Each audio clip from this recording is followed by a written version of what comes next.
দেখছেন এখানে পুলিশ অতর্কিতভাবে ছাত্রদেরকে সাধারণ শিক্ষার্থীদের জানা যায় এবং দোয়া শেষে তারা সুন্দরভাবে কফিন মিছিল নিয়ে সামনের দিকে যাচ্ছিলেন। বিনা উস্কানিতে পুলিশ তাদের উপরে অতর্কিত হামলা করে, টিয়ার সেল এবং গুলি করেন এবং গ্রেনেড বোমা মারেন এবং সাংবাদিকের উপরেও তারা গুলি করেন। আমরা এর জবাব চেয়েছিলাম পুলিশের কাছে, আসলে পুলিশ আমাদেরকে কোনো জবাব দিতে পারেন নাই এবং তারা কোনো জবাব দেয় নাই। তারা বোমা হয়ে থাকেন, কিন্তু টিয়ার সেল মারার সময় তারা বোমা থাকে না, টিয়ার সেল মারার সময় তারা টিভি মারতে পারে। অতর্কিতভাবে বিনা উস্কানিতে তারা গুলি ছুটছেন এবং আমাদের দিকে দুই তিনজন সাংবাদিক এখানে আহত আছে।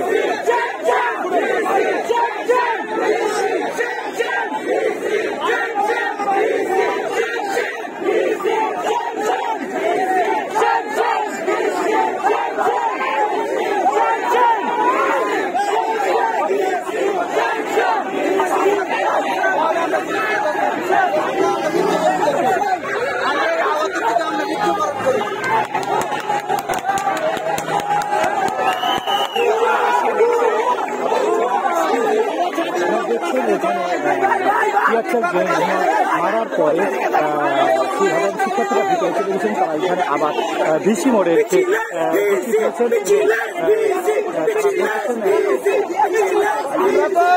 জানাজার পরে আমাদের কিছু বড় ভাই সিনিয়র ভাইয়ের কিছু বক্তব্য দিতে শেষ হয়েছে। সৈয়দ জামিলের হয়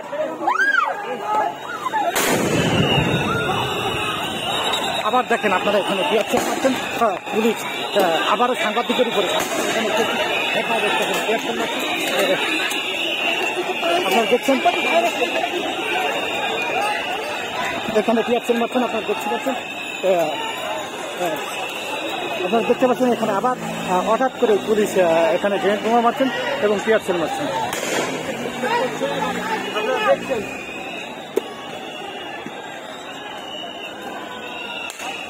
আপনারা দেখতে পাচ্ছেন এখানে পুলিশ অতর্কিতভাবে গুলি ছুটছেন, বৃষ্টির মতন গুলি ছুটছেন। আপনারা দেখতে পাচ্ছেন এই সেই পুলিশের ঊর্ধ্বতন কর্মকর্তা। আপনারা দেখতে পাচ্ছেন এখানে পুলিশ সাংবাদিকও ছাড়ছে না, এখানকে অতর্কিতভাবে গুলি করছেন। আবার দেখেন তাদেরকে ভিতরের দিকে করছেন।